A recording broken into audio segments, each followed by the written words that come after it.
6081 metre ऊंची Shinkula east चोटी पर टोहाना के करण बठेजा ने फहराया तिरंगा। टोहाना के पर्वतारोही बेटे करण बठेजा ने अपनी टीम के साथ मात्र 6 घंटे में 6008 मीटर ऊंची माउंट शिंकुन ईस्ट चोटी पर फतह पाकर भारत का झंडा फहराकर पूरे देश में टोहाना क्षेत्र व अपने माता पिता का नाम रोशन किया। करण बठेजा की इस उपलब्धि से पूरे टोहाना व उनके परिवार में खुशी का माहौल है। बधाई देने वालों का तांता लगा हुआ है। टोहाना के प्रसिद्ध आनंद फर्नीचर पैलेस के संचालक राजकुमार बठेजा व इंदुबाला के सुपुत्र करण बठेजा अटल बिहारी वाजपेयी पर्वतारोहण और संबद्ध खेल संस्थान में अभ्यासरत हैं। संस्था के 27 पर्वतारोहियों की एक टीम ने बीती 20 जुलाई को 6081 मीटर की ऊंचाई पर माउंट शिंकुन ईस्ट के लिए चढ़ाई शुरू की, जिसे मात्र 6 घंटे में फतह कर दिया। इसी टीम में करण बठेजा भी शामिल रहे, जिन्होंने पर्वत की चोटी पर भारत देश का ध्वज फहराकर सभी को गौरवान्वित किया।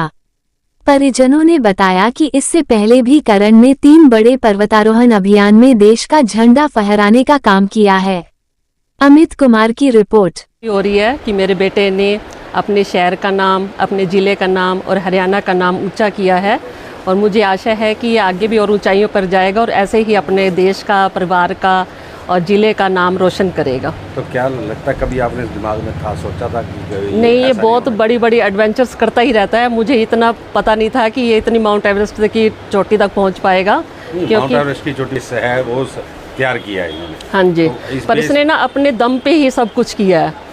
बहुत इसको मतलब ख्वाहिश थी कि मैं देश के लिए कुछ करूं, तो इसने मतलब पता नहीं कहाँ से गाइडेंस ली है, हमने इसका सपोर्ट दिया है, लेकिन ये अपने गाइडेंस के हिसाब से ही बहुत ऊंचाइयों पर जा रहा है। तो क्या आपको कभी फील नहीं हुआ कि ये अगर यहाँ जाएगा तो उसका दिक्कत होगी कुछ? नहीं, मेरे मन में रहता था, क्योंकि मैं एक माँ हूँ, माँ को तो देखो होता ही है, लेकिन इसकी अपनी खुद की इतनी अच्छी सोच थी कि मैं ऊपर तक जाऊँ, तो हमने इसको कभी इंटरफेयर नहीं किया। हमने यही कहा है, बेटा जो तेरे को मन में आता है तू अच्छा करो और देश का नाम रोशन करो। ये शुरुआत हुई थी जब मैंने माउंट नॉर्बू सबमिट किया था 2016 में, तो वो कुछ 16,000 फुट की चोटी थी। तो उसके बाद मैंने 3-4 बार रेगुलर किया। उसके बाद मैंने शेतीधार किया, माउंट शेतीधार, फिर माउंट देवटिबा जो कि 6001 मीटर की ऊंचाई पे है। उसके बाद मैंने इस फील्ड के कोर्स करने शुरू किए, जो स्टार्ट हुआ बेसिक माउंटेनियरिंग कोर्स है BMC, जो मैंने किया मनाली से अटल बिहारी वाजपेयी इंस्टीट्यूट से, जो मैंने किया 2018 में। तो उस टाइम मेरी उम्र सिर्फ 16 साल की थी, जहाँ मुझे वहाँ दाखिला दिया 16 साल में। फिर उसके बाद मैंने तय किया कि मैं इसका आगे विजय प्राप्त करूँगा, जिसमें मैंने एडवांस कोर्स में किया, वो 2024 में किया मैंने, अभी जुलाई के महीने में। तो उस दौरान हम गए माउंट शिंकुन ईस्ट, जो 6081 मीटर है, जो हमें एवरेस्ट चढ़ने के लिए क्वालिफाई करना पड़ता है 6000 मीटर प्लस की पीक पे। तो इंटरेस्ट बिल्ड हुआ, BMC किया, MC किया, अब दोनों कोर्स मेरे हो चुके हैं। अब मुझे सिर्फ आगे मौका चाहिए एवरेस्ट चढ़ने का। तो क्या आगे कहाँ तक पहुँचने का आपका जो लक्ष्य क्या है? लक्ष्य ये है कि अगर मेरा कोई साथ दे या मुझे कोई सपोर्ट करे तो मैं अगले साल तक एवरेस्ट विजय कर लूँगा।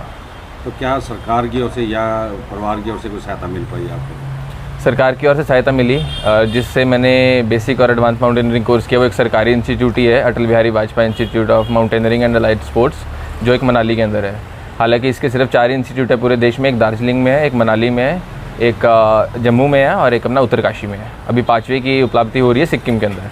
तो ये 4-5 इंस्टीट्यूट है जहाँ से हमें सुविधा प्राप्त होती है। तो एक उसमें से मनाली है जहाँ से हमने किया। तो क्या कोई